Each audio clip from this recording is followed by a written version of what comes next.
Hey everybody, Alex Kazora, SteelersDepot.com back with some Pittsburgh Steelers draft analysis. Day two for the Pittsburgh Steelers in the 2022 NFL Draft is in the books. The Steelers making their second and third round picks. In the second round, pick 52. The pick is Georgia wide receiver George Pickens, and in the third round, 84 overall is Texas A&M defensive lineman DeMarvin Leal. Let's talk about those two picks.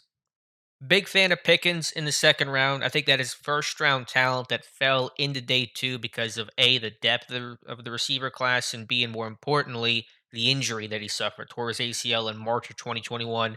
Remarkably, came back in November, still helped out that team on their national title run. Wasn't a full time player, didn't have a lot of catches, just 4 or 5 receptions, but had a big 52-yard catch on kind of a skinny post in the national title game. He dove out and made the play. And so I genuinely believe that is first round talent you're getting in the second round. Now, he's a young guy, he just turned 21, has not played a ton of football, 24 career games. He's an underclassman, played 3 years for Georgia, and obviously was very limited by the ACL injury this past year. Officially only played in 4 games and didn't play a lot of snaps overall. So I think there's still an element of natural rawness whenever you have a guy that is young and just simply not played a ton of ball, especially over the last 6 months or so, like you usually get with a guy that was healthy and played throughout this past season, the 2021 season. So I think he'll have some things to work on in terms of polish as a route runner and just nuance of the game and consistency and things like that. But athletically, he's got good speed, makes some really impressive catches, has a big catch radius overall.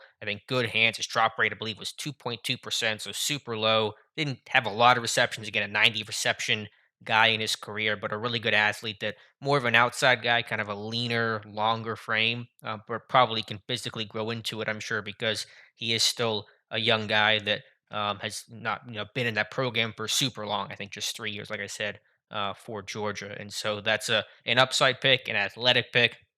It doesn't exactly one to one fit the quote unquote need of the slot receiver, and so there was some thought about would they go with a Sky Moore or kind of a truer slot guy to replace Juju. But I think the upside, the talent, the athleticism, the big play potential with Pickens was too hard to ignore, and I think he was the best receiver still on the board. Pittsburgh at his pro day, wide receivers coach Frisman Jackson worked him out. They talked about Tomlin did, and Matt Canada spoke about how impressive of a pro day workout it was for Pickens. It really proved he was healthy, he was good to go, and so I think those are the things that really sold Pittsburgh on George Pickens. Two more things on him, although it's not going to ever be super incredibly high on the list of things you look for in a receiver, it's still an important part to note. Pickens is a really tenacious and physical blocker, and last year, Tyler Wise from Steelers Depot really pointed out well the Pittsburgh's receivers did a poor job with some of their efforts and their downfield blocking. Claypool, Deontay, Juju gets hurt, you lose your best blocking receiver, and that really hurt the team. McLeod, I think, had good effort, really tried, but he was small and couldn't crack safeties and block guys the way that Juju was capable of doing. And so while there were certainly a long list of reasons of why this run game struggled, and receiver blocking is going to be lower on that list. Usually, receiver blocking and downfield blocking is what able to turn those 10-yard runs into 15, 20, and those kind of big explosive plays. And so I think Pickens certainly, there's no question about what he can do as a blocker, and that's certainly an important part of a team that's going to be running the ball as their primary focus and their overall philosophy this year. Other thing on Pickens, there were some rumors about maturity and character and some red flags. I know the athletic, there were some scouts that talked about some of the concerns with him, and I don't have a particularly good read. It's hard to know about the man, never meeting the man in person, obviously not doing the homework the way the team is capable of doing. I know he was ejected for fighting in a game. He got flagged for unsportsmanlike conduct, I think 2 years ago against Tennessee for squirting his water bottle on a Tennessee player who kind of spilled into the Georgia sideline. So there's some probably growing up to do for George Pickens.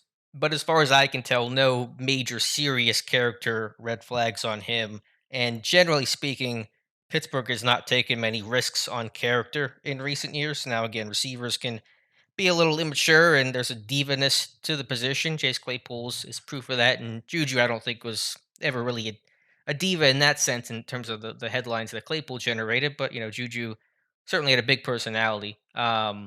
So I think that's just kind of natural to some of the position group in general. You can't always find Hines Ward and Larry Fitzgerald. And again, Pickens, he's been 19, 20 years old, just turned 21. And so I think there's just some natural growing up to do. So if Pittsburgh's good with it, given the homework they're able to do and just kind of the way they don't take a lot of character risks, then I'm good with it as well. So overall, really like the pick of George Pickens. Good value, good upside there for the Steelers, where the second round has really been their sweet spot in terms of drafting and developing those guys. Third round, Pittsburgh going defensive line with Texas A&M's DeMarvin Leal. He's a versatile guy, played up and down the line. A little bit of that tweener. I think NFL Network's Daniel Jeremiah, that was the word that he used. Leal's got pretty good size. It's hard to find a Steelers body type in terms of D line, D ends that fit perfectly with their ideals, but Leal comes pretty close, just under 6'4", 33 and a quarter inch arms. He's about 283, so he'll have to add some weight, I think, to kind of play along the Steelers defensive line, especially as that base 3-4 end, that 4-eye, inside shade on the tackle. But really had a strong year this past season for A&M. 12 tackles for loss, eight and a half sacks, or something like that. 12 and a half tackles, 8 sacks. Just really came on strong this past year, and so he's getting played up and down the line.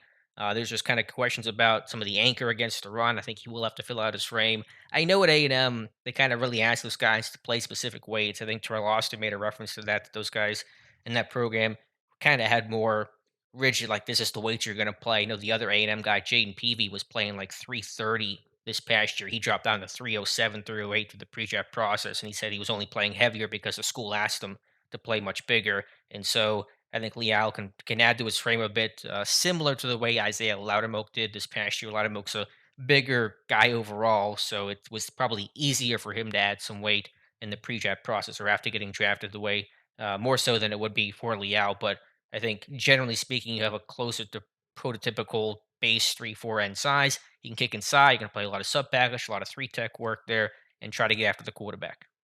I do still have some concern with Leal, and I admit I need to watch him some more, but just the exact fit because it is some of that tweener. He isn't the 6'4" and a half, 6'5", 300-pound guy that they kind of want to play in.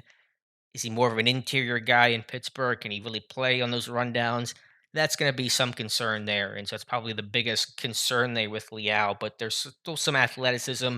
His explosive numbers weren't great. His vert and his broad, some of the agility numbers, though, were more impressive. The 10-yard split overall was nice. He's still underclassman as well. I don't know exactly how old he is. I imagine he's on the younger side, 21, 22 years old. So he's probably still growing mentally and physically, and it's going to add some depth along this defensive line.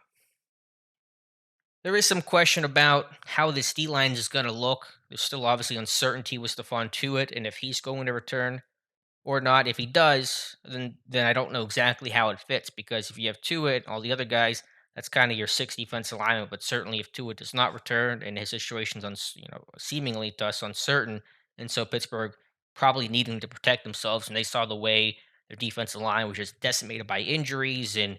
They had so much youth and inexperience, and just frankly a lack of talent. I mean, obviously Liao is going to be an inexperienced guy to start, but more talented than say a Henry Mondo or Daniel Archibong or somebody like that. And so I think Pittsburgh really felt the body blows they had along the D line last year. Isaiah Bogues was super frustrating to watch and really out of position and just struggled with assignments and him getting released. So I think they really want to protect themselves, even if Tuitt were to return. Because of all the injuries they suffered, and of course, it is an older defensive line room with Tyson Alualu and Cam Hayward and guys like that. So I understand that move. I think it's partially, wondering about Tuitt and not sure if he's going to return 100%. Then even if he does, just kind of protecting yourself because of the way this D line really fell apart last season.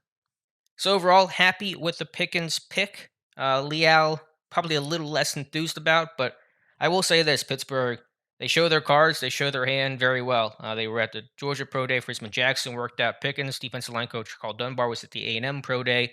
That's why we do the intense Pro Day scouting and searching because where those guys go, especially in the second, third rounds of those day two picks, you kind of follow the positional coaches. And I frankly should have paid more attention to that in my mock draft. You think I would, but I didn't, but I certainly knew that Pickens and Leal going into today were going to be on the Steelers' radar, and so these picks are non-surprises. They are totally expected, and we'll see how they do. So let me know your thoughts in the comments below. How Pittsburgh is drafted through the first three rounds with Kenny Pickett, George Pickens, and now DeMarvin Leal. Rounds 4 through 7 will take place Saturday, starting at noon, and so Pittsburgh will have a fourth round pick, a sixth round pick, and a pair of seventh round picks. Of course, trades. You never know what can happen there.